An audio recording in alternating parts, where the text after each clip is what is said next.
बिलासपुर नाम के एक छोटे से गांव में शीतल और ओम प्रकाश नामक पति पत्नी अपने 2 बच्चे बेटा रवि और बेटी रिंकी के साथ एक छोटे से घर पे रहता था। ओम प्रकाश की उस गांव में एक छोटी सी जमीन थी जिसमें वो खेती बाड़ी किया करता था और शीतल गांव में एक बंगले में खाना बनाने का काम किया करती थी। दोनों पति पत्नी खूब मेहनत और मशक्कत करके अपने और अपने बच्चों का पेट भरते थे। यूँ तो हमेशा ही गर्मी के समय 50 डिग्री तक तापमान चला जाता था, लेकिन इस साल तापमान बहुत ज्यादा बढ़ गया था। इस वजह से बिलासपुर गांव के लोग बहुत ज्यादा परेशान थे। दिन हो चाहे रात, लोग गर्मी की वजह से बहुत परेशान हो रहे थे। शीतल, इस साल तो बहुत गर्मी पड़ी है। इतनी कड़ी धूप में खेतों पर काम करना तो बहुत मुश्किल हो गया है। घर से निकलते ही पसीना। इतनी ज्यादा गर्मी हो गई है शीतल, काम पर जाने का मन ही नहीं करता। सांस तक लेना भारी लग रहा है। ना जाने इस साल की गर्मी कैसे कटेगी हमारी। तभी ओम प्रकाश अपने काम के लिए निकल जाता है।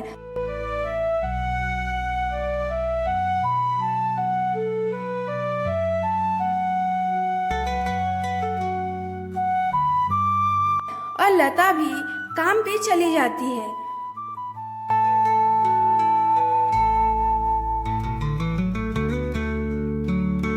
उस बंगले में मालिक श्यामलाल और मालकिन राधा अपने एक बेटी चीकू के साथ रहते थे। शीतल, तू अभी आज तो बड़ी देर कर दी रे। चल जल्दी से सारे काम निपटा ले।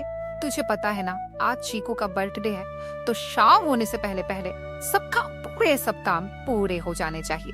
और हाँ, इसके बाद तू मुझे घर सजाने में भी मदद करेगी। अकेले कहाँ संभलेगा सब कुछ। ठीक है मालकिन, मैं एक काम करती हूँ, पहले घर के सारे काम निपटा लेती हूँ, फिर आपके साथ मिलकर घर सजाने में भी मदद करूँगी। तभी शीतल घर के सारे काम करने लगती है। काम हो जाने के बाद वो मालकिन की घर सजाने में मदद करती है। राधा और शीतल ने मिलकर पूरे घर को अच्छे से सजा देती है। अच्छा मालकिन, घर के सारे काम हो गए हैं, तो अब क्या मैं घर चली जाऊं या फिर कुछ और काम बाकी हो तो बता दीजिए, मैं जल्दी से निपटा दूंगी। नहीं नहीं, और कोई काम नहीं है शीतल, तू आराम से घर जाओ। और हाँ, तुम्हें पता है ना, आज घर में पार्टी है, तो शाम को अपने बच्चों के साथ जरूर आ जाना। थोड़ी बहुत मेरी मदद भी कर देना। ठीक है मालकिन, मैं अपने बच्चों को साथ लेकर शाम को जरूर आऊंगी। इतना कहकर शीतल अपने घर की ओर जाने लगती है।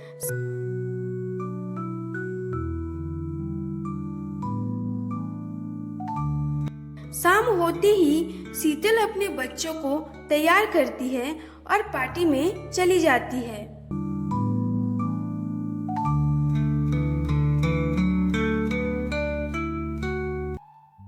पार्टी तो बहुत ही शानदार होती है। तभी शीतल के 2 बच्चे रवि और रिंकी इतना बड़ा घर देखकर एक दूसरे से कहते हैं, रिंकी देखना, ये घर कितना शानदार है। बाहर तो इतनी गर्मी है, लेकिन फिर भी इस घर के अंदर ठंडी ठंडी हवा लग रही है। सच्ची बोलूं, लग ही नहीं रहा कि हम उसी दुनिया में हैं। ऐसा ठंडक तो हमने कभी सोची भी नहीं थी। वो दोनों बात कर ही रहे थे कि तभी चीकू सारी बात सुन लेती है और रिंकी और रवि से कहती है,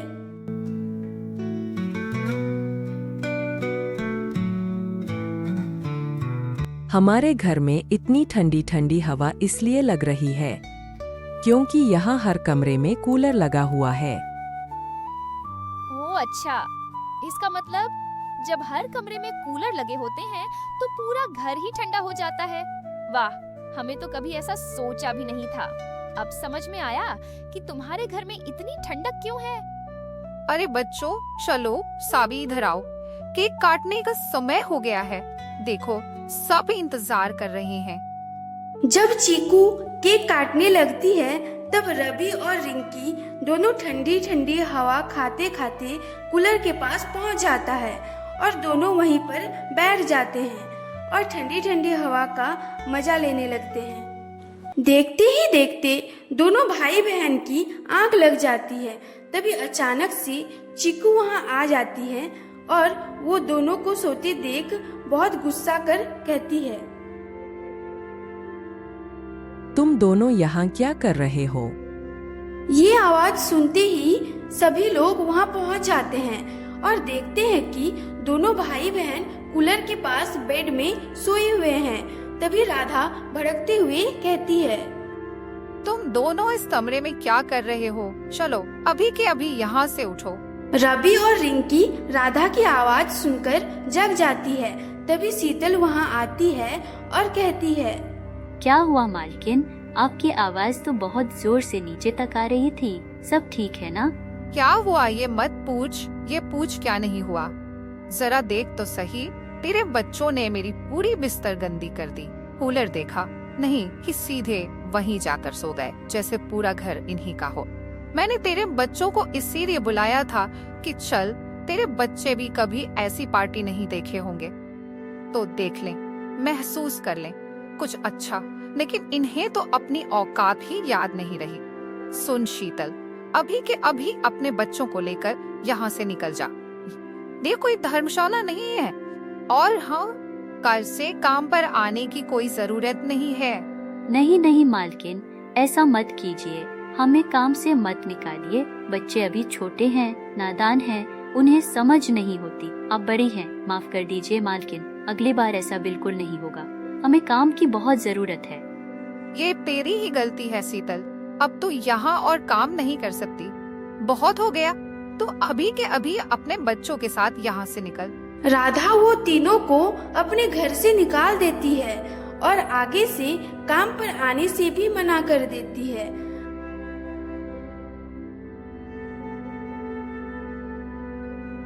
अब से लता के पास कोई भी काम नहीं था, इसलिए घर का सारा जिम्मेदारी ओम प्रकाश के ऊपर ही पड़ गया था।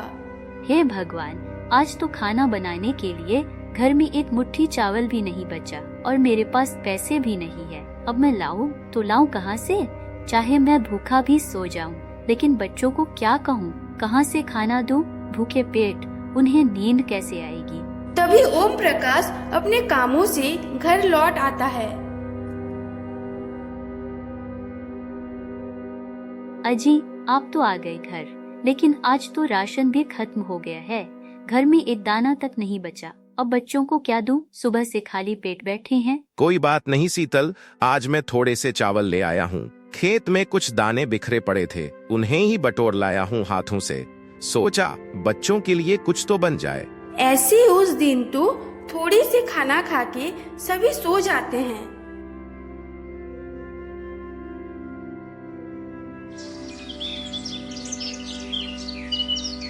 अगली सुबह शीतल काम ढूंढने निकल पड़ती है। तभी रास्ते में उसे एक होटल दिखती है। उस होटल के अंदर वो घुसती है और मालिक से कहती है, भैया, आपके होटल पर कोई काम मिल जाएगा क्या? मुझे सच में काम की बहुत जरूरत है। मैं कुछ भी करने को तैयार हूँ। बर्तन मांजने से लेकर झाड़ू पोछा तक जो भी कहोगे करूँगा। हाँ, मिल तो जाएगी तुम्हें काम मेरे होटल में। मुझे बस एक अच्छी कचौरी बनाने वाले की जरूरत है। बताओ, क्या तुम्हें अच्छी कचौरी बनाना आता है? क्योंकि यहाँ स्वाद ही पहचान है। हाँ साहब, मुझे कई तरह की कचौरी बनानी आती है। मटर की कचौरी, सत्तू की कचौरी, आलू की कचौरी और भी बहुत सी कचौरियाँ हैं जो मैं बना सकती हूँ। तो ठीक है, तुम आज से ही काम पर लग सकती हो। शीतल को उस होटल में कचौड़ी बनाने का काम मिल जाता है। वो जल्दी से अपने काम पे लग जाती है और ग्राहकों को कचौड़ी सर्व करने लगती है। ऐसे काम करते करते शाम हो जाती है और उस होटल की सारे कचौड़ियाँ बिक भी जाती है। चलो, आज तो सारी कचौरी बिक गई। आज तो तुमने सिर्फ परोसना शुरू किया था, लेकिन कल से बनानी भी होंगी। हाँ साहब, ठीक है, मैं कल से स्वादिष्ट कचौरी बनाना शुरू कर दूंगी। तो ठीक है, ये लो आज की मेहनत की मजदूरी। और सुनो, कल समय पर आ जाना। पहले दिन ही 200 रुपया लेकर शीतल सबसे पहले राशन की दुकान पर जाती है और वहां से राशन का सामान खरीदकर घर आ जाती है।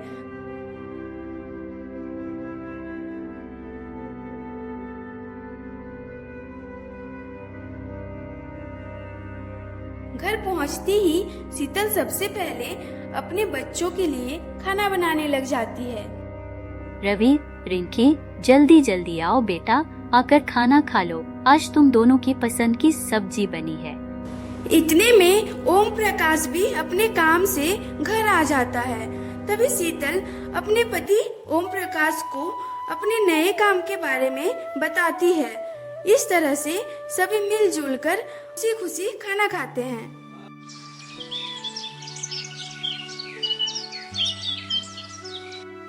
अगली सुबह शीतल अपने घर का सारा काम निपटा के अपने काम पे चली जाती है। होटल पर पहुंचकर शीतल कचौड़ी बनाने लग जाती है। शीतल के बने कचौड़ी सभी ग्राहकों को बहुत पसंद आते हैं। शीतल के हाथों से बनी कचौड़ियाँ सभी ग्राहक खा के बहुत तारीफ करते हैं। अरे भाई, तुम्हारे आज के बनाए हुए कचौड़ी का तो कोई जवाब ही नहीं है। सच कहूँ तो इतनी स्वादिष्ट कचौड़ी मैंने आज तक नहीं खाई। आखिर आज ऐसा क्या मिला है कि इतने स्वादिष्ट लग रहे हैं? एक काम करो, मुझे और एक प्लेट दे दो, और हाँ, 2 प्लेट पैक भी कर देना, दिल ही नहीं भर रहा। ऐसे मालिक अपने ग्राहकों के मुंह से कचौड़ी की तारीफ सुनकर शीतल से कहता है, शीतल, तुम्हारे हाथों में तो सच में जादू है। आज तुमने ऐसा क्या मिला दिया है कि जो भी खा रहा है तारीफ करते करते उसका मुंह ही नहीं सूख रहा। हर किसी की जुबान पर बस एक ही बात है, वाह क्या स्वाद है। सच में शीतल, तुमने तो आज कमाल ही कर दिया। साहब, कुछ खास नहीं मिलाया है, बस हर मसाले को बराबर मात्रा में और पूरे मन से मिलाया है। ऐसे आज भी होटल में सारे कचौड़ी खत्म हो जाती है। शीतल, आज तो कचौड़ी जल्दी ही खत्म हो गई। कल से थोड़ा और ज्यादा बनाना। और हाँ, अब सोच रहा हूँ इतनी गर्मी में होटल में एसी लगवा दूं ताकि ग्राहक आराम से बैठें और भीड़ भी बढ़े। इससे कचौड़ी की बिक्री और अच्छी होगी। हाँ साहब, विचार तो बहुत ही अच्छा है। सच कहूँ तो जब लोग सुकून से बैठेंगे, ठंडी हवा में आपके होटल का खाना खाएंगे तो मजा ही कुछ और होगा। और रही बात कचौड़ी की, तो मैं कल से और ज्यादा बनाऊंगी ताकि कोई भी खाली हाथ ना लौटे। इतना कह के शीतल घर चली जाती है।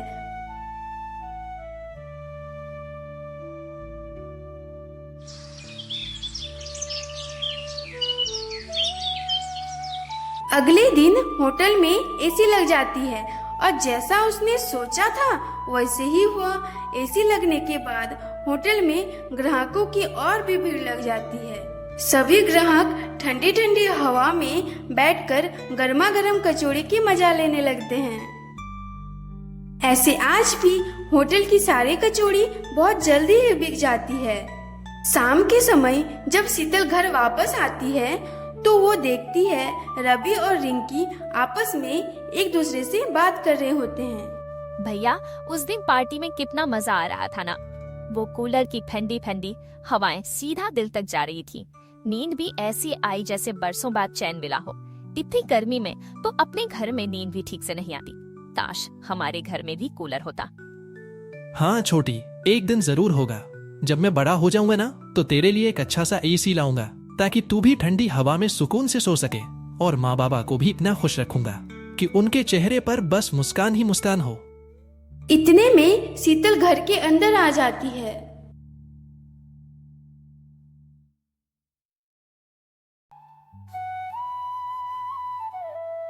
अरे तुम दोनों यहाँ क्या कर रहे हो? चलो जल्दी से पढ़ाई करने बैठ जाओ, फिर खाना खा लेना और समय से सो जाना। मैं जा रही हूँ खाना बनाने। हाँ माँ, ठीक है, आप खाना बनाने जाइए, हम दोनों अभी पढ़ाई शुरू करते हैं। ऐसे दिन बीतते जाता है और शीतल के घर की स्थिति धीरे धीरे सुधरने लगती है।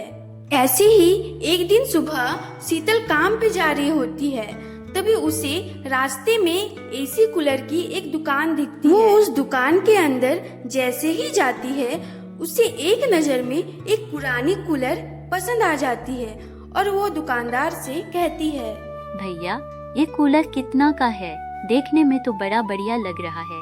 मात्र 7,000 का है। 7,000? ये तो बहुत ज्यादा है भैया, अगर थोड़ा कम कर दोगे ना तो मैं इसे ले लूंगी। ज्यादा नहीं है, ये तो आधे दाम में मिल रहा है। ये सेकंड हैंड कूलर है, अगर नया लेने जाओगी ना तो अच्छी क्वालिटी वाला 15,000 से कम का नहीं मिलेगा। अच्छा ठीक है भैया, पर एक बात बताओ, ये सही से चलती तो है ना? कहीं इसमें कोई खराबी तो नहीं है? हाँ बिल्कुल सही से चलती है, एकदम बढ़िया हालत में है। ये क्वालिटी वाली कूलर है, जल्दी से खराब नहीं होगी। और हाँ, अगर 4 महीने के अंदर इसमें कोई दिक्कत आती है तो उसकी पूरी रिपेयरिंग बिल्कुल मुफ्त में होगी। अच्छा ठीक है भैया, तो फिर ये कूलर मुझे दे दो। शीतल उस कूलर को घर लेकर आती है और उसे लगा देती है। कूलर चालू करते ही ठंडी ठंडी हवा पूरे घर में फैलने लगती है और बच्चे ये देख बहुत खुश हो जाते हैं। अरे भैया, कितनी अच्छी लग रही है ये ठंडी ठंडी हवा, जैसे पूरे घर में सुकून भर रही हो। अब तो लग रहा है कि सच में हम सब चैन की नींद सोएंगे, न गर्मी की बेचैनी होगी, ना रात भर करवटें बदलनी पड़ेंगी। और इस तरह से बच्चे पूरी गर्मी कूलर की ठंडी ठंडी हवाओं में गुजारते हैं और वो लोग अपना जीवन खुशी खुशी जीने लगते हैं।